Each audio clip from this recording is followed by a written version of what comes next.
जरा सोचो, आपके आसपास कोई ना हो, दोस्ती करने के लिए शेर ही बचे। आज की कहानी ऐसी ही है। कहानी की शुरुआत जू से होती है, जहाँ पे कई तरह के जानवरों को रखा गया था। इसी जू में पाई का जन्म हुआ, पर अब पाई उस जगह से बहुत दूर रहता है। आज एक लेखक पाई को मिलने आया। पाई के मामा ने कहा था, तुम्हें एक बार जरूर पाई से मिलना चाहिए। उसके पास जीवन की सबसे रोमांचक कहानी है। आखिरकार लेखक पाई के पास आ गया। पाई ने अपनी जिंदगी के बारे में बताना शुरू किया। मामा ने ही पाई को तैरना सिखाया था, जो उसके आगे जाके बहुत काम आई। उसे मामा ने ही पाई नाम दिया। नाम अजीब था। स्कूल में सभी मजाक उड़ाने लगे। हद तो तब पार हो गई जब अनजाने में टीचर भी पाई को पिसिंग कहा। पाई हार मानने वाला कहाँ था। अगले स्कूल में जाते ही पूरे कॉन्फिडेंस के साथ अपने नाम के बारे में मतलब बताया। पाई की होशियारी देख के सभी उसकी तारीफ करने लगे। पाई के पापा एक होटल चलाया करते थे। तभी उन्हें आइडिया आया क्यों ना एक जू खोला जाए। उसके माता पिता जू की देखभाल करने लगे। पाई का एक बड़ा भाई भी था। उन दोनों की माँ दोनों को हिंदू धर्म के बारे में बताया करती थी। वो कृष्ण को सबसे ऊपर समझने लगा। पाई एक दिन रवि के कहने पे चर्च में चला गया, जहाँ पे उसकी मुलाकात यीशु से हुई। यीशु की कहानी सुनते ही वो यीशु को सबसे महान समझने लगा। हिंदू धर्म से जांचना मिली। यीशु ने उसे प्रेरणा सिखाई। अब उसने मस्जिद में जाके नमाज पढ़ना शुरू कर दिया। रवि पाई का मजाक उड़ाने लगा। उसने कहा कि वो ऐसा नहीं कर सकता है। पिता ने भी उसे समझाया। उसे कहा कि तुम एक बार में ही सभी धर्मों को नहीं मान सकते हो। अपने अंदर को टटोलो और साइंस पे यकीन रखना शुरू करो। साइंस हमें बहुत आगे लेके जा सकती है। पाई को अब भी साइंस पे यकीन नहीं था। वो तो अपने अंधविश्वास में डूबा हुआ था। उसे लगा वो अपने विश्वास से एक शेर को भी काबू कर सकता है। अपने विश्वास के कारण जू के अंदर आके अपने हाथ से ही शेर को खाना खिलाने लगा। पर ऐन मौके पर उसका पिता आ गया, नहीं तो आज पाई अपना हाथ गवा बैठता। पाई को सच्चाई से रूबरू कराने के लिए उसने एक एक्सपेरिमेंट किया। बकरी को बाहर बांध दिया गया और शेर को पुकारा गया। शेर ने आते ही बकरी पे हमला किया और उसे मार के अपने साथ ले गया। ये सब देख के पाई को भी यकीन हो गया कि अंधविश्वास अंधेरे की निशानी है। उसने अपनी जिज्ञासा को बुझाने के लिए किताबों का सहारा लिया। कई साल उसने किताबों में ही गुजार दिए। अब पाई बड़ा हो चुका था। उसकी मुलाकात डांस करने वाली लड़की आनंदी से हुई। पाई उसे पसंद करने लगा। आनंदी भी धीरे धीरे पाई को पसंद करने लगी। एक दिन पाई के पिता ने बताया कि उनका कारोबार अच्छा नहीं चल रहा है। दोनों के अच्छे भविष्य के लिए फ्रांस जा रहे हैं। वो अपने साथ जू में रखे हुए जानवरों को फ्रांस ले जाएंगे। वहाँ पे उनकी अच्छी कीमत मिलेगी। सभी जानवरों को बेच के वो फ्रांस में ही सेटल हो जाएंगे। पाई को अपने पिता का सुझाव अच्छा नहीं लगा, पर वो जाके भी कुछ नहीं कर पाया। जाने से पहले उसने आनंदी को अलविदा कहा। अगर उसे दोबारा मौका मिले तो वो जरूर वापस आएगा। पाई और उसका पूरा परिवार शिप दोबारा जाने लगा। सभी जानवरों को उसी में रख लिया गया। उसके साथ कई सारे और लोग थे। पाई अब भी अपनी पुरानी यादें याद कर रहा था। शिप को चले 4 दिन हो चुके। रात का समय था। अचानक से एक तूफान ने शिप पे दस्तक दी। अंधेरी रात जोर की बारिश शिप को हिलाने लगी। पाई बारिश का आनंद लेने के लिए बाहर आ गया। इसी दौरान लहरों ने शिप को लपेटे में ले लिया। शिप में पानी भरने लगा।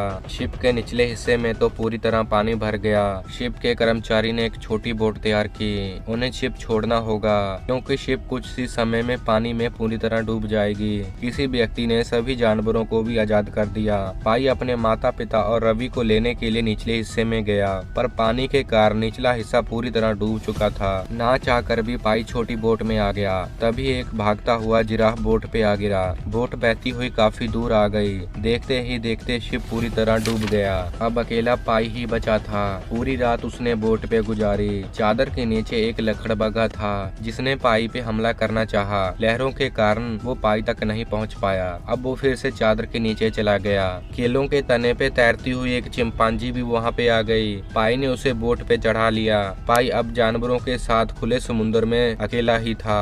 आसपास कोई भी आदमी दिखाई नहीं दे रहा था। पास थे तो सिर्फ जानवर। एक दिन पूरा बीत चुका था। सभी को भूख लगने लगी। लकड़बग्घे ने जिराफ पे हमला किया और उसे मार के खाने लगा। अब वो समझ चुका था कि जानवरों के बीच वो सेफ नहीं है। उसने पतवारों की मदद से एक राफ्ट तैयार कर लिया, ताकि वो अलग रह के चैन की नींद ले सके।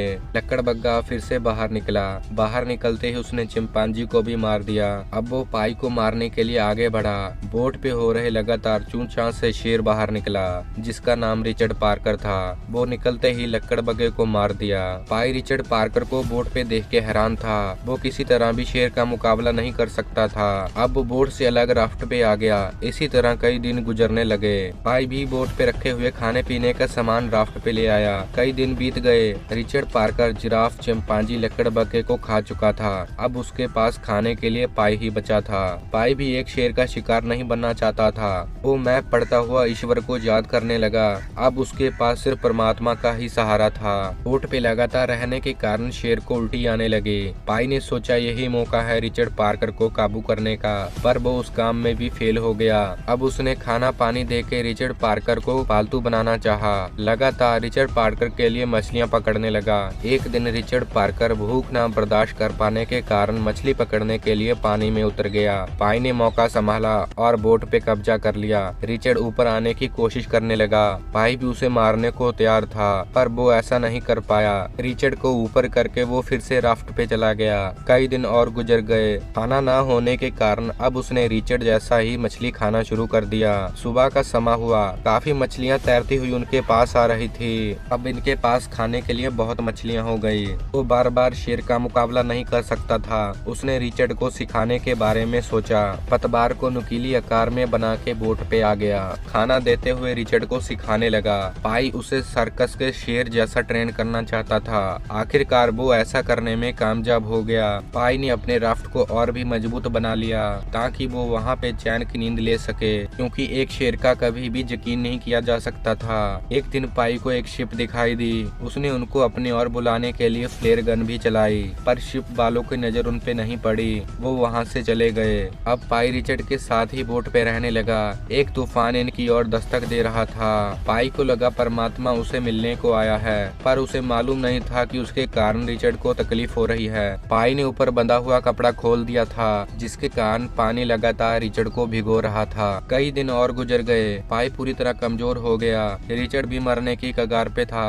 उसने रिचर्ड के पास आके अपना माता पिता को याद करते हुए भगवान को कहा कि वो मरने के लिए तैयार है। बहुत ज्यादा भूखे होने के कारण भी रिचर्ड ने पाई को नहीं खाया। अगली सुबह दोनों एक आइलैंड पे थे। बोट से बाहर आते ही पाई ने पेड़ों पे लगे हुए बेलों को खाना शुरू कर दिया। आइलैंड पे बहुत सारे नेवले थे। वहाँ पे पीने के लिए साफ पानी भी था। पाई खाना खा के वहीं पेड़ों पे सो गया। रिचर्ड भी पेट भर के नेवले खा रहा था। जब काफी रात हो गई तभी उसे मालूम हुआ कि वो एक निर्भक्षी आइलैंड पे है। आइलैंड पानी में तैर रहा था। मीठा पानी भी तेजाब बन गया। पानी में तैर रही मछलियां मर चुकी थी। तभी नेवले भी पेड़ों पे चढ़ गए थे। रिचर्ड पार्कर भी आइलैंड से दूर बोट में जाके बैठ गया। तभी उसे एक आदमी का दांत मिला। आइलैंड दिन रात के साथ बदलता रहता था। उसी तरह एक आदमी वहाँ पे आया होगा। उसने अपनी पूरी जिंदगी वहाँ पे ही गुजार दी होगी। पाई उस आदमी की तरह ही मरना नहीं चाहता था। उसे तो अपने घर जाना था। अब उसने अपना सफर जारी रखने के बारे में सोचा। अपने खाने के लिए पेड़ के बेल ले लिए। रिचर्ड पार्कर के लिए बहुत सारे नेवले भर लिए। दोनों वहाँ से निकल गए। कई दिन और सफर करने के बाद आखिरकार वो कनाडा में पहुँच चुके थे। रिचर्ड पार्कर बोट से बाहर निकला और वो जंगल की ओर चला गया। पाई को लगा इतने दिन साथ होने के कारण रिचर्ड उसे जरूर मुड़ के देखेगा, पर ऐसा नहीं हुआ। रिचर्ड वहाँ से जंगलों में चला गया। आदमियों की नजर पाई पे पड़ गई। वो उसे उठा के अस्पताल में ले आए। शिप डूब चुका था, जिसके कारण 2 कर्मचारी उससे पूछताछ करने आए। जब उसने अपनी पूरी बात बताई, कर्मचारी उसकी बातों पे यकीन नहीं कर रहे थे। आइलैंड वाली बात तो वो पूरी तरह झुठलाने लगे। उन्हें लगा कि ऐसा तो कोई द्वीप ही नहीं है। वो पाई से सच्ची कहानी सुनना चाहते थे। आखिरकार पाई ने उन्हें झूठी कहानी बता दी। कर्मचारियों ने दूसरी कहानी को सच्चाई समझा। उन्हें लगा कि आइलैंड वाली कहानी झूठी है और जो उसने दूसरी कहानी बताई वो उनके लिए सही रहेगी। कहानी को फाइलों में दर्ज करते हुए ले गए। अब उसने लेखक से पूछा कि उसे कौन सी कहानी पे यकीन है। उसने कहा कि उसकी शेर वाली कहानी सही है। ऐसा असल में हो सकता है। पाई की शादी हो चुकी है। उसके 2 बच्चे भी हैं। लेखक ने बताया कि वो इसकी कहानी जरूर लिखेगा। इसी दौरान ये कहानी यहाँ पर ही खत्म हो गई। एक शेर से दोस्ती करके वो खुले समुद्र से बाहर आ गया।